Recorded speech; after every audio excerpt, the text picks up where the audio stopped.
కేవలం 7,999 up to 10 kgs వరకు బరువు తగ్గి అధిక బరువు నుంచి వచ్చే ప్రధాన సమస్యలను దూరం చేసుకోండి. ఎంబీబీఎస్ సీట్ కోసం పోటీ మామూలుగా ఉండదు. మన దేశంలో మెడికల్ కాలేజీలు తక్కువ ఉండటమే దీనికి కారణం. అయితే మంజూరైన కాలేజీలు అయినా విద్యార్థులకు అందుబాటులోకి వస్తున్నాయా? ప్రజలకు మెరుగైన వైద్య సేవలు అందుతాయా?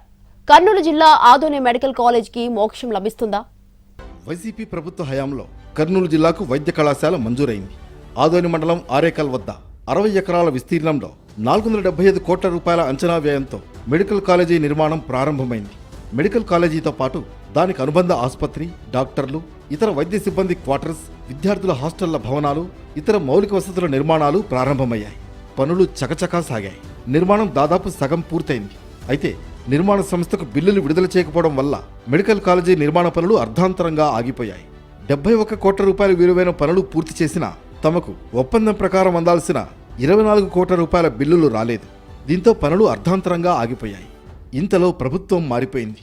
అంతే, ఆదోని వైద్య కళాశాలకు గ్రహణం పట్టింది. ఆంధ్రప్రదేశ్లో చంద్రబాబు నాయుడు నేతృత్వంలో ఏర్పాటైన కూటమి సర్కార్ వైద్య కళాశాలల విషయంలో కొత్త నిర్ణయం తీసుకుంది.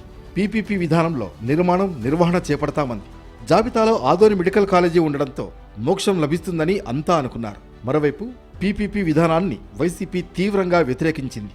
పీపీపీ విధానంలో మెడికల్ కాలేజీ నిర్వహణకు ఎవరు వస్తారో చూస్తామంటూ వార్నింగ్ ఇచ్చారు వైసీపీ అధినేత జగన్.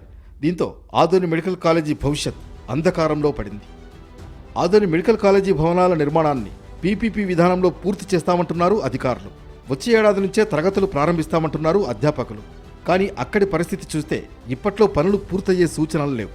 దీంతో ఈ ప్రాంత ప్రజలు డీలా పడిపోయారు.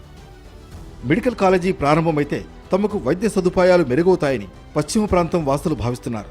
కానీ వాస్తవ పరిస్థితులు చూస్తుంటే ఇప్పట్లో వైద్య కళాశాల నిర్మాణం పూర్తయ్యే సూచనలు లేకపోవడంతో డీలా పడిపోతున్నారు విద్యార్థులు.